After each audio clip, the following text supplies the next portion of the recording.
Good day everyone. For our program, we called it Segredata, a solid waste monitoring and compliance program. Solid waste is a growing issue, and proper waste monitoring is important for sustainable waste management and RA 9003 compliance. To address this, we developed Segredata, a solid waste monitoring and compliance program that records, analyzes, and evaluates waste data. Once you run the program, welcome to Segredata, and you'll be presented with a main menu of options, where you can choose what action to perform. When you choose option 1, which is enter waste data, the user must enter the following: name of cooperator, location or address, number of members, control number if available, wax period, and the number of each wax days. For each day, the user must input the weight in grams of each type of waste under all categories. Don't leave anything blank, enter 0 if there's no waste for that item. Subtotals and total per day are calculated automatically. Now let's explore how to view data in Segredata. From the main menu, when you select option 2 View Data, the program will give you two options: A. View data for a specific location, or B. View all available data. If you choose A, you will be asked to enter the name of a location, for example, Sitio Kalumpang.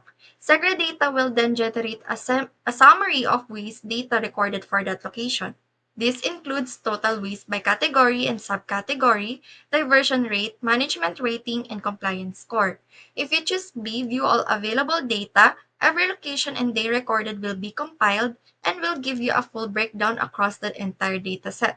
Again, showing totals by category, diversion rate, management rating, and compliance score.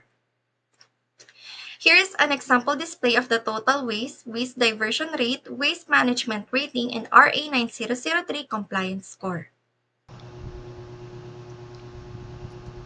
The Edit Data by Location section in the Segredata explains how to modify previously entered waste data for a specific location. From the main menu, choose option 3 to edit data. You'll be asked to enter the name of the location where the data was recorded. Then, select the specific day you want to edit, day 1 or day 2.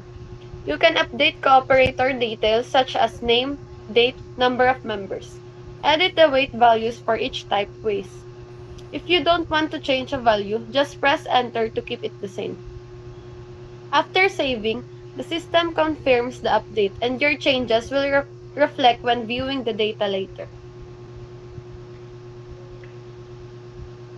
Now, to compare data, choose option 4 from the main menu. Then, select either to compare days within the same location or to compare two different locations. To compare different days, enter the location and the specific days. And to compare two different locations, enter the names of both locations.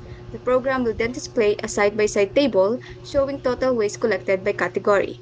Note, if days are not the same between the two selected locations, the program defaults to comparing day 1 data only. In option 5, delete data by location. This option allows you to delete all records for a specific location. Simply choose option 5 and type the name of the place. The system will confirm once the data has been deleted. In option 6, reset all data. So this deletes all data in the program. Select option 6 and type yes to confirm. All records will be cleared and the systems will return to its original blank state. And lastly, option 7, exit program.